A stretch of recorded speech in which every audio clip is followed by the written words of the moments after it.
اعوذ باللہ من الشیطان الرجیم بسم اللہ الرحمن الرحیم۔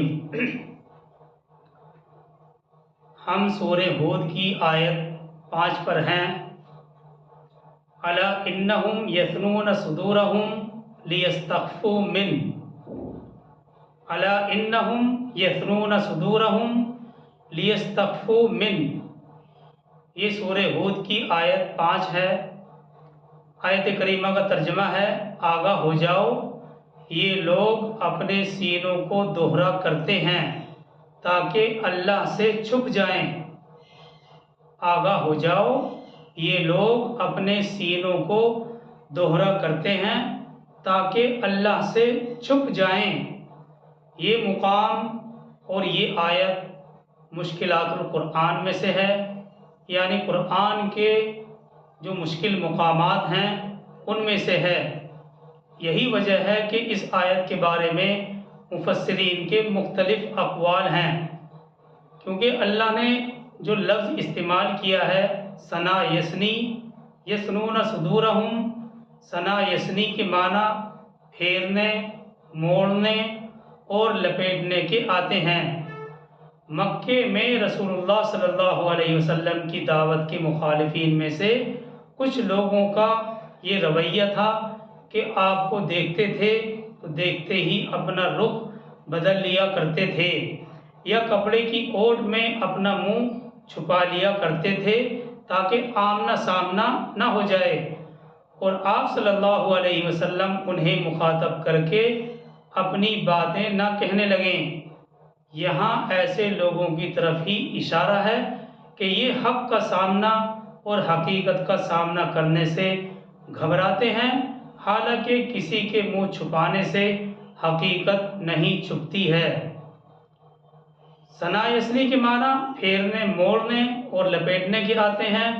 رسول اللہ صلی اللہ علیہ وسلم مکے کے اندر ان کی دعوت کے مخالفین میں سے کچھ لوگوں کا یہ رویہ تھا کہ آپ کو دیکھتے تھے تو اپنا رخ بدل لیا کرتے تھے، یا کپڑے کی اوٹ سے اپنا منہ چھپا لیا کرتے تھے تاکہ آمنا سامنا نہ ہو جائے، اور آپ صلی اللہ علیہ وسلم انہیں مخاطب کر کے اپنی باتیں نہ کہنے لگیں۔ یہاں ایسے لوگوں کی ہی طرف اشارہ کیا گیا ہے کہ یہ لوگ حق کا سامنا کرنے اور حقیقت کا سامنا کرنے سے گھبراتے ہیں، حالانکہ کسی کے منہ چھپانے سے حقیقت نہیں چھپتی ہے۔ شتر مرغ طوفان کے دوران اگر ریت میں اپنا منہ چھپا لے تو اس سے طوفان کا رخ تبدیل نہیں ہوتا ہے، طوفان کے رخ بدلا نہیں کرتے ہیں۔ یہ ایک قول ہے مفسرین کا اس آیت کے بارے میں۔ اس کے علاوہ تفسیر ابن کثیر میں اور بھی اقوال منقول ہیں۔ ایک رائے وہ ہے جو بخاری میں حضرت ابن عباس رضی اللہ تعالیٰ عنہ کے حوالے سے نقل کی گئی ہے۔ ایک رائے وہ ہے جو بخاری میں حضرت ابن عباس رضی اللہ تعالیٰ عنہ کے حوالے سے نقل کی گئی ہے کہ کچھ اہل ایمان پر حیا کا بہت زیادہ غلبہ تھا، کچھ صحابہ اکرام بہت زیادہ حیا والے تھے۔ مثال کے طور پر حضرت عثمان غنی رضی اللہ تعالیٰ عنہ ان تمام اصحاب میں ممتاز تھے۔ ایسے لوگ کبھی غسل میں بھی عریاں ہونا پسند نہیں کرتے تھے، اور ایسے موقع پر اس انداز سے جھک جایا کرتے تھے کہ جہاں تک ممکن ہو سکے ستر چھپا رہے۔ اسی طرح قضائے حاجت کے وقت بھی پورے ستر کو چھپانے کا اہتمام کیا کرتے تھے۔ اس حوالے سے اس حکم کا مقصد یہ ہے آیت کریمہ کے اندر کہ تم اس سلسلے میں جو کچھ بھی کر لو اللہ کی نگاہوں سے چھپ نہیں سکتے۔ تو یہ دو اقوال ہیں، اور یہ قوی قول ہے کیونکہ بخاری میں حضرت ابن عباس رضی اللہ تعالیٰ عنہ سے نقل کیا گیا ہے کہ کچھ لوگ اہل ایمان پر بہت زیادہ غلبہ تھا حیا کا۔ حضرت عثمان غنی رضی اللہ تعالیٰ عنہ ان میں سر فہرست ہیں، یہ تمام اصحاب میں ممتاز تھے، اور ایسے لوگ کبھی غسل کرنے میں بھی عریاں ہونا پسند نہیں کیا کرتے تھے، اور ایسے موقع پر اس انداز سے جھک جایا کرتے تھے کہ جہاں تک ممکن ہو سکے ستر چھپا رہے. اسی طرح قضائے حاجت کے وقت بھی پورے ستر کو چھپانے کا اہتمام کیا کرتے تھے. اب دیکھیے اس حوالے سے اس حکم کا مقصد یہ ہے کہ اس سلسلے میں جو کچھ بھی کر لو اللہ کی نگاہوں سے چھپ نہیں سکتے. لہٰذا ستر چھپانے کے سلسلے میں جو بھی اسلام نے احکامات بیان کیے ہیں سب کے سب تم ان کی پیروی کرو اور اس طرح کے کسی بھی معاملے میں غلو کی ضرورت نہیں ہے کیونکہ اللہ کی نگاہوں سے پوشیدہ نہیں ہوا جا سکتا. لیکن اسلام نے ستر چھپانے کے سلسلے میں احکامات نازل کیے ہیں، احکامات بیان کیے ہیں.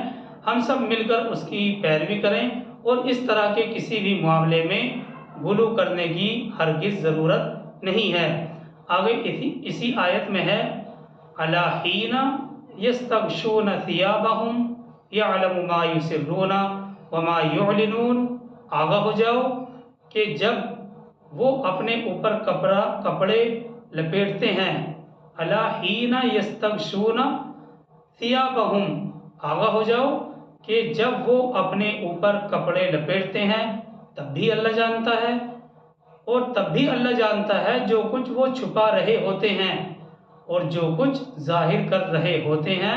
آگے اسی آیت میں ہے انہ علیم بذات الصدور. وہ تو اس کو بھی جانتا ہے جو کچھ سینوں کے اندر ہے. اگلی آیت 6 ہے اور یہاں سے 12واں رکوع شروع ہو رہا ہے. بہرحال ہم نے آپ کے سامنے 2 اقوال اس سلسلے میں بیان کر دیے ہیں. اگلی آیت 6 ہے اور یہاں سے 12واں پارہ شروع ہو رہا ہے. وَمَا مِن دَابَّةٍ فِي الْأَرْضِ إِلَّا عَلَى اللَّهِ رِزْقُهَا. اور نہیں ہے کوئی بھی چلنے پھرنے والا جاندار زمین پر مگر اس کا رزق اللہ کے ذمے ہے. دیکھیے یہ آیت بہت ہی اہم ہے اور یہ آیت ہم سورہ انعام میں بھی تھوڑے سے فرق کے ساتھ پڑھ چکے ہیں. وَمَا مِن دَابَّةٍ فِي الْأَرْضِ إِلَّا عَلَى اللَّهِ رِزْقُهَا.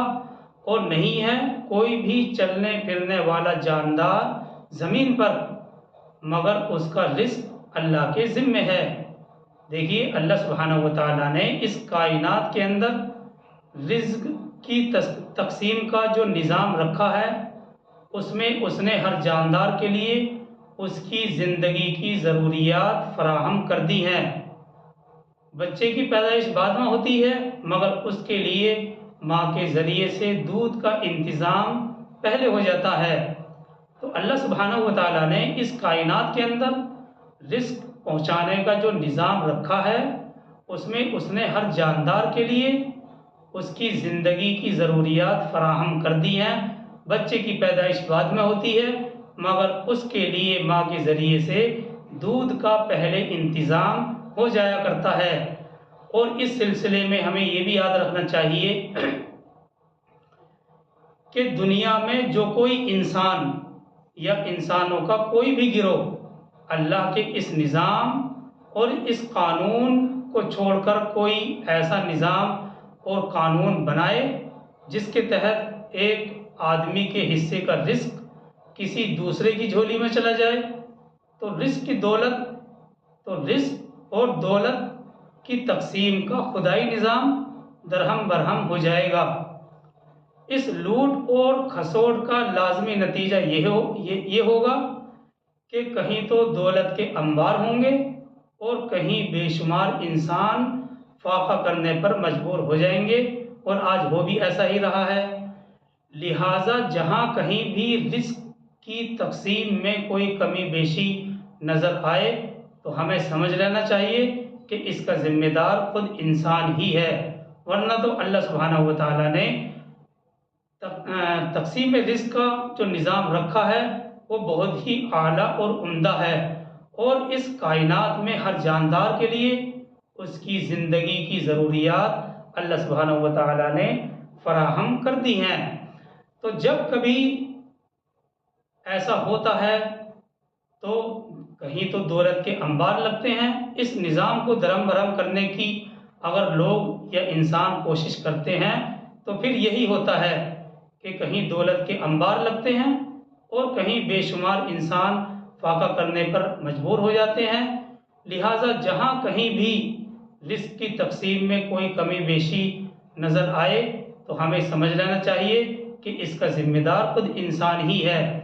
دیکھیے آیت میں جو بات کہی گئی ہے الا علی اللہ رزقھا، الا علی اللہ، اس سے یہ سب وضاحت معلوم ہوئی، یعنی اللہ سبحانہ و تعالیٰ کی ذمہ ہے اس کا رزق، اور یہ ظاہر سی بات ہے الا علی اللہ رزقھا، مگر یہ کہ اللہ کی ذمہ ہے تمام جاندار کا رزق، اور یہ ظاہر سی بات ہے کہ یہ ذمہ داری اللہ پر ڈالنے والی کوئی اور طاقت، کوئی اور ذات نہیں ہے اسی کے علاوہ، اور یہ ذمہ داری اللہ سبحانہ و تعالیٰ نے خود اپنے اوپر ڈالی ہے اور اپنے فضل سے یہ وعدہ فرمایا ہے، اور یہ وعدہ ایک سچے کریم کا ہی ہے جس کی خلاف ورزی کا ذرہ برابر بھی امکان نہیں ہو سکتا۔ یہی وجہ ہے کہ اس جگہ اللہ سبحانہ و تعالیٰ نے اللہ کا لفظ استعمال کیا ہے، اور یہ اللہ کا لفظ فرائض کو بیان کرنے کے لیے عام طور پر استعمال ہوتا ہے، حالانکہ اللہ سبحانہ و تعالیٰ نہ تو کسی حکم کے پابند ہیں اور نہ ہی اس کی ذمہ داری ان کے ذمے کوئی چیز فرض ہے، نہ تو کسی چیز کا پابند ہے اللہ سبحانہ و تعالیٰ اور نہ ہی اس کے ذمے کوئی چیز فرض ہے۔ تو اللہ سبحانہ و تعالیٰ نے خود یہ اپنے اوپر ذمہ داری ڈالی ہے اور اپنے فضل سے یہ وعدہ فرمایا ہے، اور یہ وعدہ ایک سچے کریم کا ہے جس کی خلاف ورزی کا ذرہ برابر بھی امکان نہیں ہو سکتا۔ یہی وجہ ہے کہ یہاں پر اللہ کا لفظ استعمال کیا گیا ہے جو فرائض کے بیان کرنے کے لیے استعمال ہوتا ہے، حالانکہ اللہ سبحانہ و تعالیٰ نہ تو کسی حکم کا پابند ہے اور نہ ہی اس کے ذمے کوئی چیز فرض ہے۔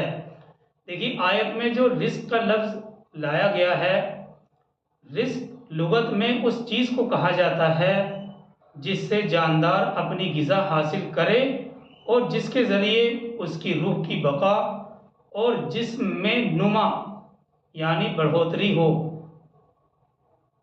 اگر ہم رزق کو لغت میں دیکھتے ہیں تو معلوم ہوتا ہے کہ رزق کہا جاتا ہے جس سے کوئی جاندار اپنی غذا حاصل کرے اور جس کے ذریعے سے اس کی روح کی بقا اور جسم میں نما یعنی بڑھوتری ہو۔ اور رزق کے بارے میں یہ بھی ذہن میں رہنا چاہیے کہ رزق کے لیے یہ ضروری نہیں ہے کہ جس کا رزق ہے وہ اس کا مالک بھی ہو، کیونکہ تمام جانداروں کو اللہ سبحانہ و تعالیٰ رزق دیتا ہے مگر وہ اس کے مالک نہیں ہوتے، تو ان میں ملکیت کی صلاحیت ہی نہیں ہے۔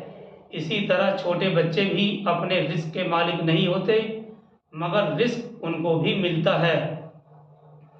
رزق کے اس عام معنی کے اعتبار سے مفسرین اور محققین نے یہ بھی ارشاد فرمایا ہے کہ رزق حلال بھی ہو سکتا ہے اور رزق حرام بھی ہو سکتا ہے، کیونکہ جو شخص کسی کا مال ناجائز طور طریقے پر کھاتا ہے تو جو رزق تو یہ مال جو اس نے کھایا ہے غذا تو اس شخص کی بن گیا مگر حرام طور پر بنا۔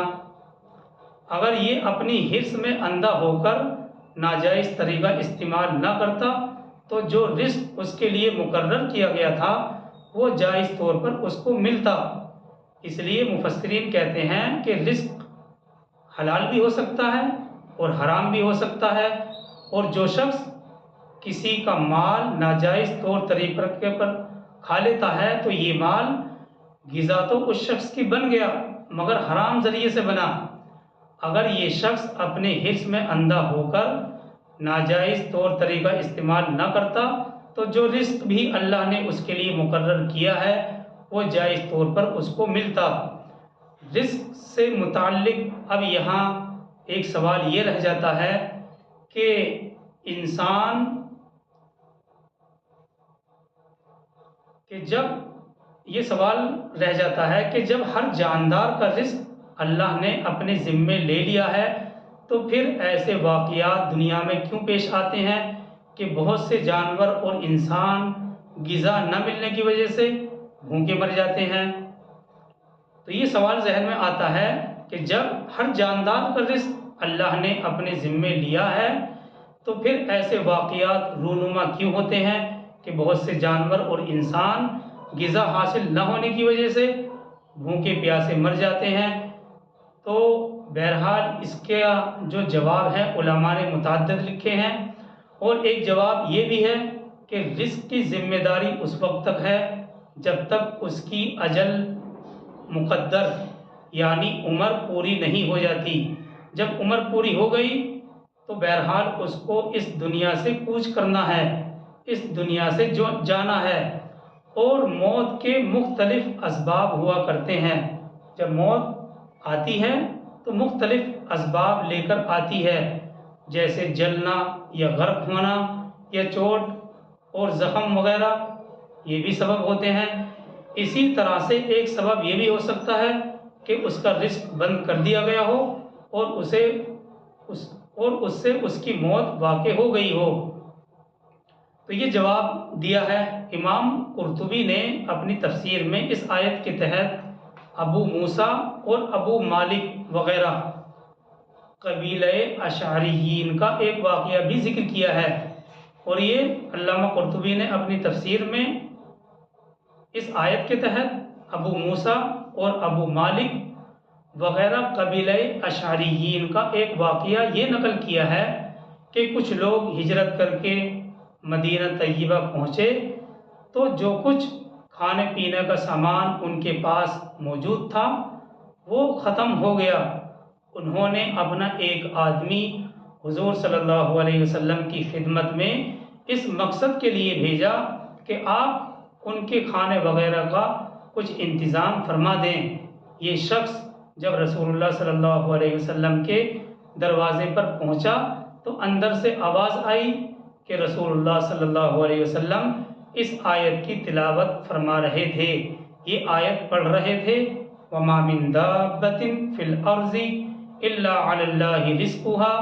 تو جیسے ہی یہ شخص اللہ کے نبی صلی اللہ علیہ وسلم کے پاس پہنچے ہیں، دروازے پر پہنچے تو اندر سے آواز آئی، یعنی رسول اللہ صلی اللہ علیہ وسلم یہ آیت تلاوت کر رہے تھے وَمَا مِن دَابَّةٍ فِي الْأَرْضِ إِلَّا عَلَى اللَّهِ رِزْقُهَا۔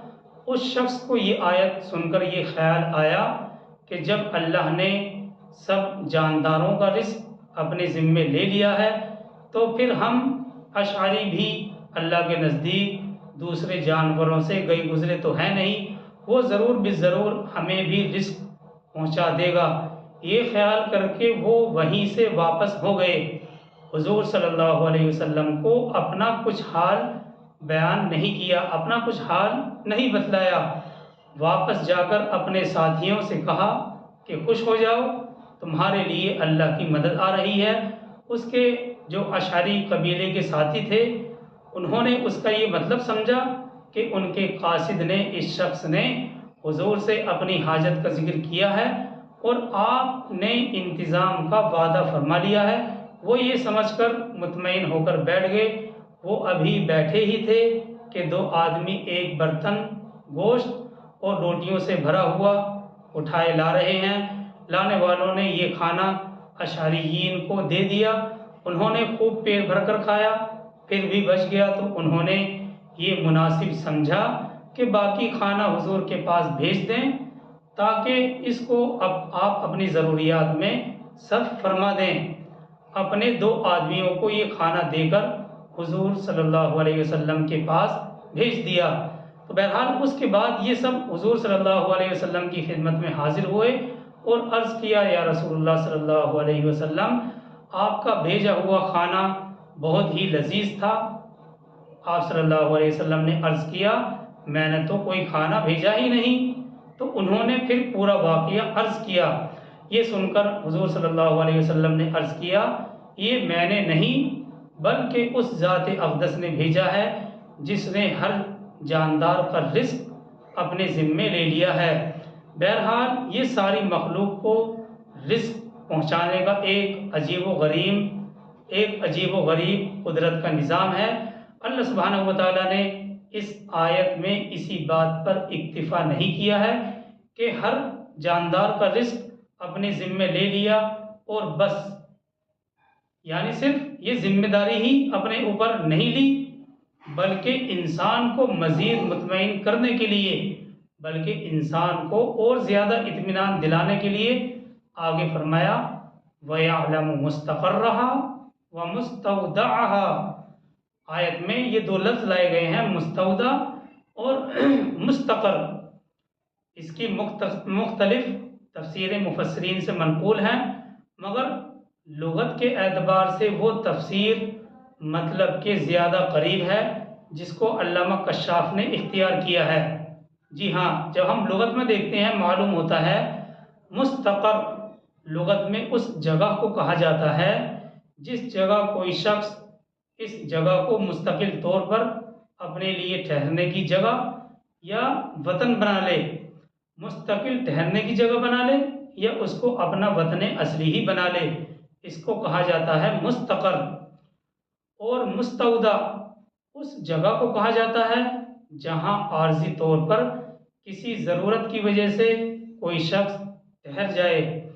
اس لغوی اعتبار سے تو یہ لغوی اعتبار سے مطلب ہے مستقر لغت میں اس جگہ کو کہا جاتا ہے، کیونکہ دو لفظ استعمال کیے گئے ہیں، مستقر اور مستودع۔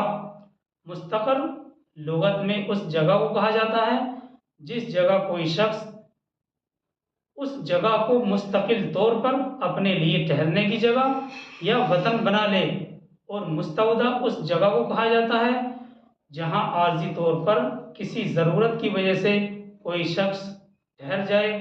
اب اس لغوی اعتبار سے مطلب یہ ہوا کہ اللہ سبحانہ و تعالیٰ کو آپ کے وطن اصلی سے بھی باخبر ہے۔ اللہ سبحانہ و تعالیٰ وطن اصلی کو بھی جانتا ہے اور عارضی ٹھہرنے کی جگہ سے بھی وہ پوری طرح سے واقف ہے۔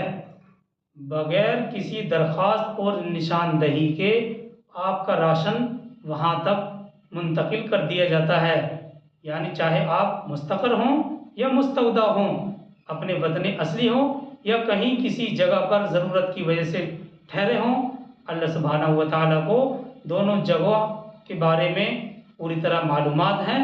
بغیر کسی درخواست اور نشاندہی کے آپ کا رزق وہاں منتقل کر دیا جاتا ہے۔ اور آگے اس آیت میں ہے وَكُلٌّ فِي كِتَابٍ مُبِينٍ، سب کچھ واضح کتاب میں موجود ہے۔ تو یہ دو آیت ہیں، یعنی آیت نمبر 5 اور آیت نمبر 6، اور آیت نمبر 6 سے 12واں پارہ شروع ہو رہا ہے اور